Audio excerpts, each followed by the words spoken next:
welcome to another Tuesday Tips and Tricks with me, Bob Strachan. Don't forget to subscribe or like my page on Facebook if you're watching the Facebook. If you're on YouTube, Bob Strachan Music, hit subscribe and notifications. You can get this every week. And I put these in a playlist, so if you ever want to go back and find them, you can find them on the Tuesday Tips and Tricks for Guitar playlist.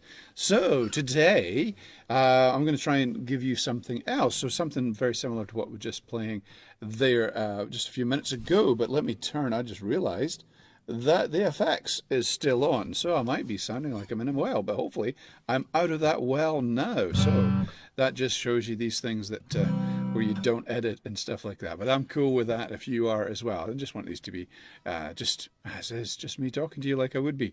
Oh, because if you're talking to somebody, you don't sit there and talk and they go, and then you're just, so I want to anyway. No, nothing against those people that do that. I just find it very annoying. But mistakes and all. I mean, that's who we are, aren't we? Right? If we can't have a laugh and a joke with each other, what are we doing? Right? It's very important that we laugh and joke. So again, we have fret cam. All right, it's today. So I'm going to start off with you now. Folks, you go, wow, I could never play that. Listen, you can. And I know I say things sometimes that you said this is quite easy to do, and people are like, oh, it's not easy. But actually, with a bit of practice, it's not overly complicated. All right, it just looks overly complicated. So, so we might be doing some kind of blues or something like that, or some kind of a gospel boogie or that kind of thing. And a lot of the gospel boogie kind of does that. So you know.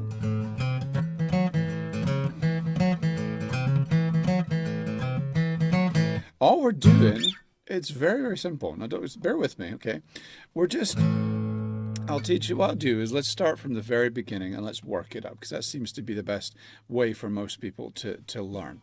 Okay, so we're going to go in A. That's going to be our key, so A. Okay, now this works really well if you play A with just your finger. All right? It's not going to work if you do that, because it's going to be very hard for you. It's going to be hard. It's doable, but it's a bit harder to do. So what I like to do is play rather than leave that chord hanging there, right? What we're going to do is we're not going to play that bottom string, or we're just going to mute it with our finger. And muting it with our finger means that actually when I pick it, you'll find it's muted. Why? Because I haven't put it all the way down. If I do put it all the way down, it gives us a good ending chord. And that's great where we, you know, so that's a great ending chord for this section. But what we're gonna do for the main body is we're not going to put our all fingers down. So really, the only ones we're really worried about is here, is these strings here, all right, the bottom four strings, 4, 5, 3, 4, 5, and 6. All right, so we got that first. So right now, what we're going to do, that's our picking pattern.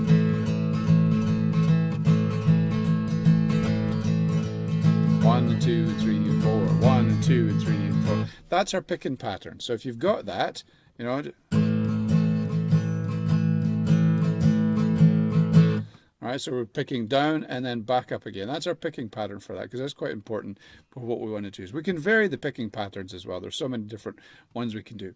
But then what we're going to do is we're going to use this finger here, our third finger, and we're just going to hit that next again one, that 4th fret. Okay, that's all we're going to do.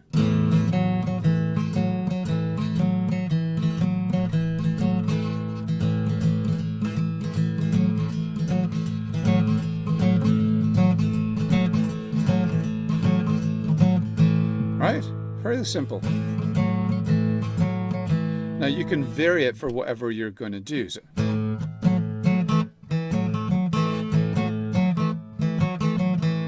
So it's up to you how you feel the music is going. But that just gives us a nice little da da da da da da da da da da da da. That's all we're doing, okay?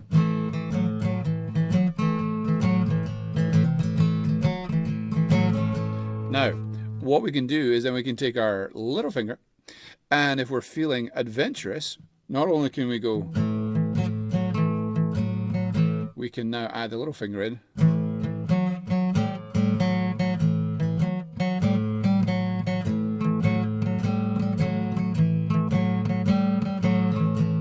a bit like Sesame Street, doesn't it? Okay, so, but anyway, that's the big standard of this, and yeah, you can play it on acoustic or electric as well, right? So,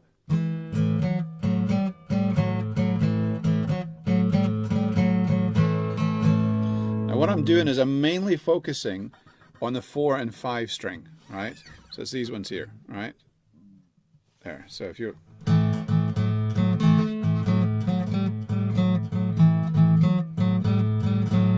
Okay, but I am also picking some of the other strings to give a fuller chord sound.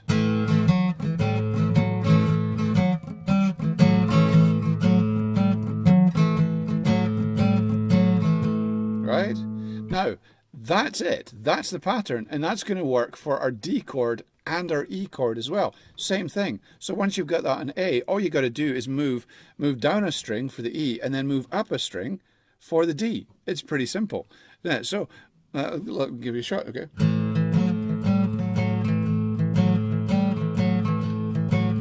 "12-bar blues."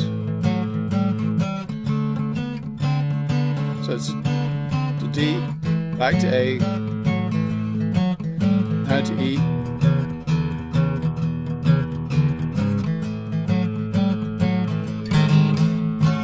And there's that little final chord we can throw in there. Okay, so that's a basic level one. That's really cool. You don't have to add you can just...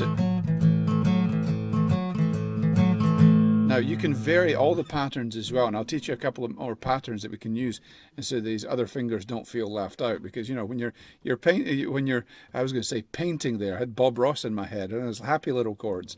I don't know, but when we're doing these, you see sometimes this finger gets left out. So we're going to give this finger something to do. All right. Now, so you got that, right? D. Back to A.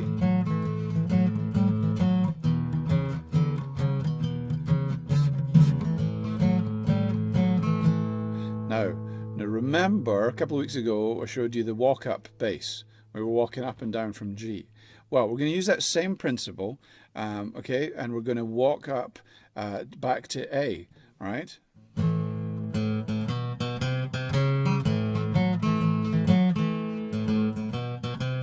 Go D, D, D. It's it.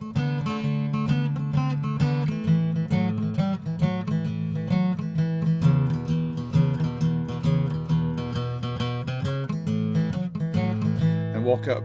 Right, we're going to walk up to D. Sorry. Right. So.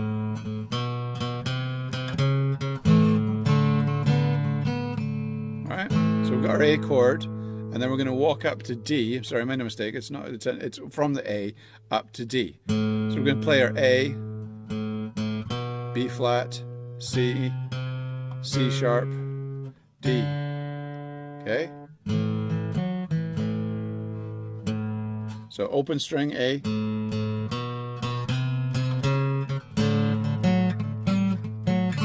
Well, I'm playing the D chord. You can play the D chord if you want to give a bit more strumming, but for now we'll just focus on muting those strings underneath. But that is an option. You can actually play the D.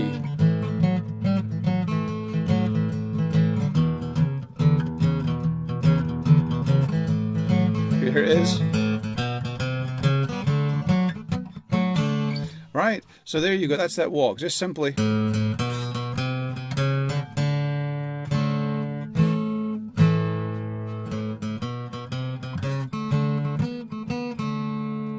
So you've got another thing to throw in there. Okay, there's a few more things that we can do with that as well. Like I said, we're going to give these fingers something to do. Right? So instead of just going...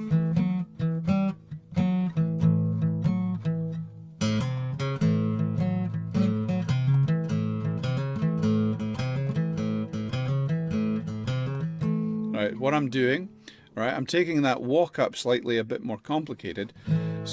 So after every strum, I'm using my second finger here, or is it the thumb? You know, is the thumb the first, or is it with thumb 1, 2, 3, 4? So we do have 4 fingers and a thumb, or if we have 5 fingers, then thumb is number one. But which way do you count? Because I mean, you know, if it was Hebrew, it might go back the other way. So we'll go with it. All right. All right. So our middle finger, right? All right. So we're just going to hit on the C.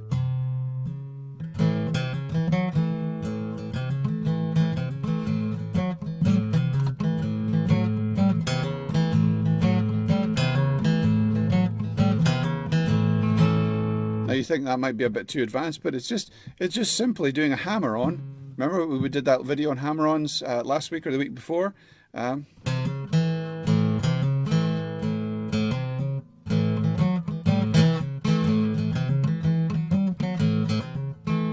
It's not really hammer-on.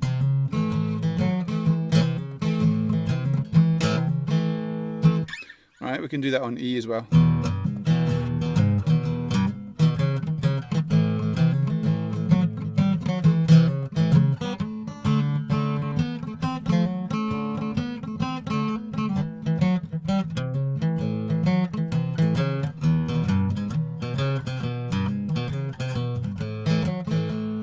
Now you've got so many possibilities, right? So all you're wanting to do is just use here, and whatever notes are on the 3rd and 4th frets, the string below the chord you're playing, you can use as just fills. It's simply that. And A is a really good one to play in, because you can go down and up, and it's really good. And you say, well, what if I want to play in B? There you go, right? Whack our capo on. Right, making sure our bass note's not going to be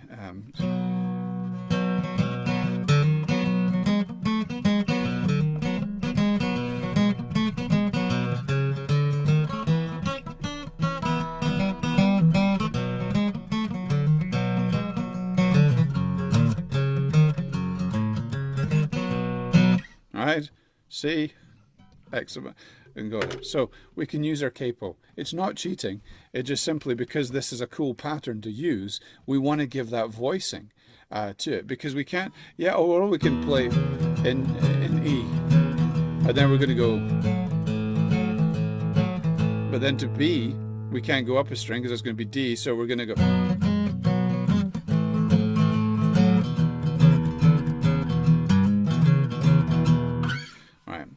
So back to what we were talking about. Right, I think this is going to be a longer video than normal, but I hope it's beneficial for you, because it's a bit more complicated. But all we're trying to get to do is just liven up if we're going to do a boogie playing, rather than just go. Now that's cool. That's cool. That's a cool picking pattern, right? And so we can have one guitar doing that. And if you're layering your recording, you can have that one guitar doing it. Or you can.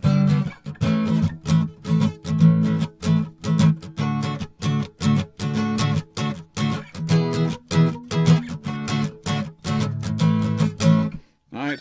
But so you can have one guitar doing that and the other one doing it.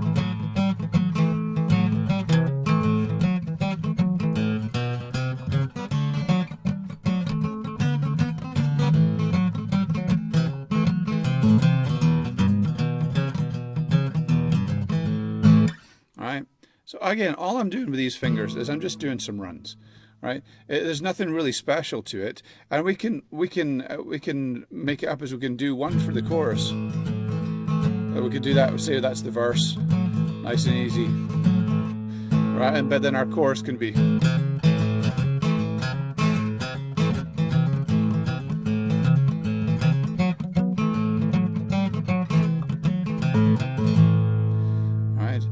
Again, our gospel boogie.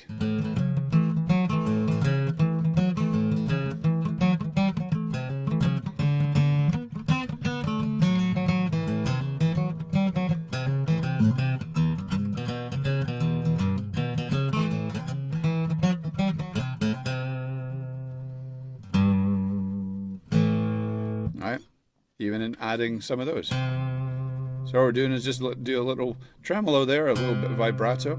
And all we're doing is we're hitting down on the string, and we're just wiggling our finger.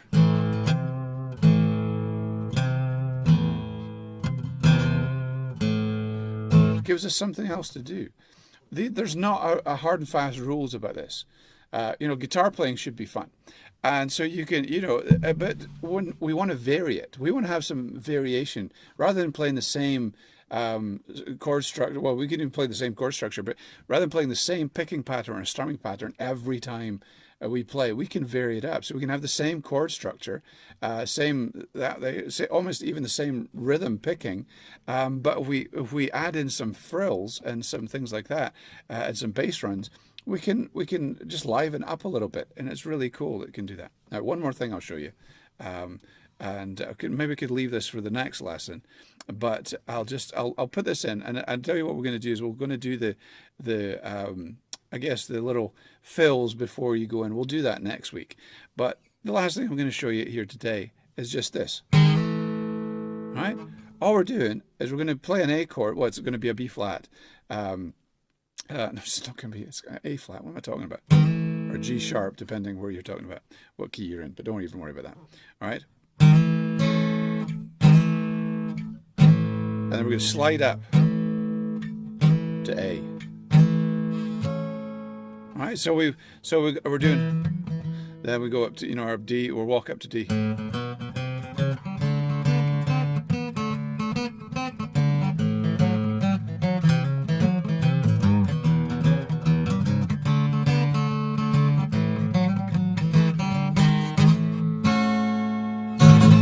All right, so that gives us a nice way to finish, rather than just going. You know, that's okay, but it's boring. All right, but we can right, and then what we're doing is we're just okay.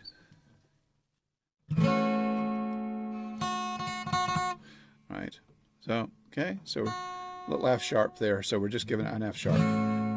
Right,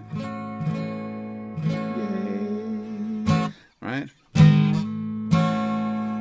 All right, so slide up.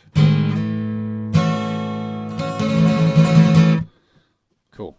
That's a really good way to end. Next week we'll do some of these little. It's another way to finish it. But I'll go through some more of those little fill-ins next week. I'll leave you with that today, rather than putting too much into it. So basically, again, to summarize.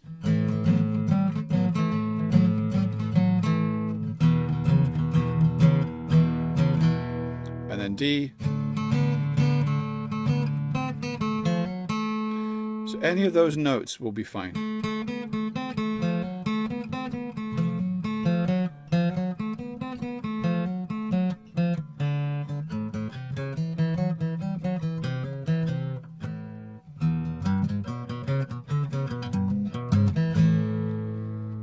Right.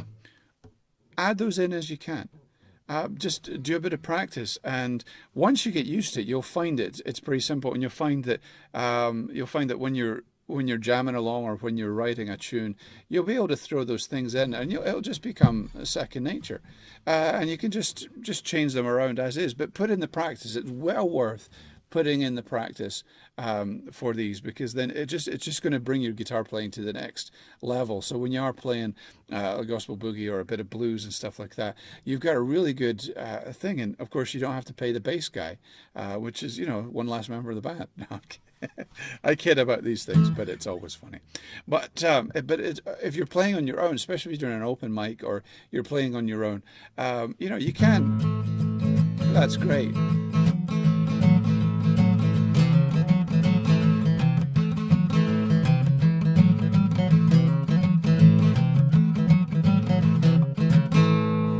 He says it does sound complicated, but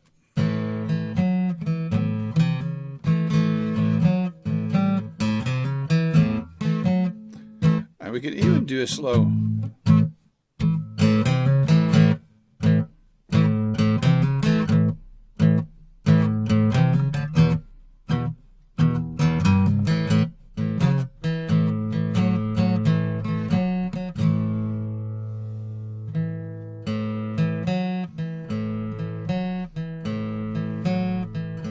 It doesn't have to be blues, but we're doing the same thing.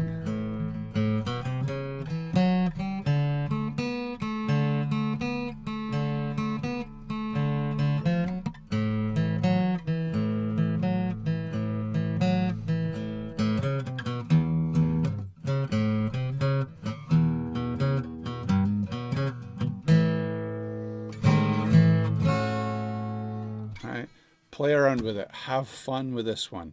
Don't worry about getting it perfect. Just have fun and just add it into, because you know what? This is just background. And if you're singing, if you're just playing the background, really nobody's going to notice unless you go, right? And then your face tells it all, because most people won't notice that you've done it. I mean, you may notice me make a mistake, but and which I did. But the key to making mistakes is not going, all right, it's just carrying on like it was supposed to be part of the song. And that's how you do it. Don't worry about it. Don't worry about making mistakes. Even if you're playing in public, just carry on, because the majority of people won't even notice. I mean, I've forgotten words in songs, and I've forgotten chords and things like that, and played the wrong chord. You just carry on. Nobody bothers, because they don't really notice, and it's cool. You know, don't beat yourself up about it. That's one thing that you got to not do, is beat yourself up about it and worry about being perfect every time. You know, I mean, obviously if you're competing in a recital for a grand prize, you probably need to have it perfect. But if we're just doing an open mic night, if we're singing in church, if we're just doing a bit of fun, don't even worry about it. Just carry on. All right, because if we make those faces, it takes away from the song. So just try your best to not make mistakes. And the thing is, if you don't worry about it, you won't make those faces. If you're constantly worried about it, you will make the mistakes. Oh, I made a mistake. Don't worry about it. All right, just carry on. Just have fun with it. All right, so I'll see you next week, and we'll do a little bit more on this kind of subject. Okay, cool. Cheers for watching, guys. Hope you enjoyed it. Leave me a comment. Tell me what you liked about it and what you'd like to see later. Cool.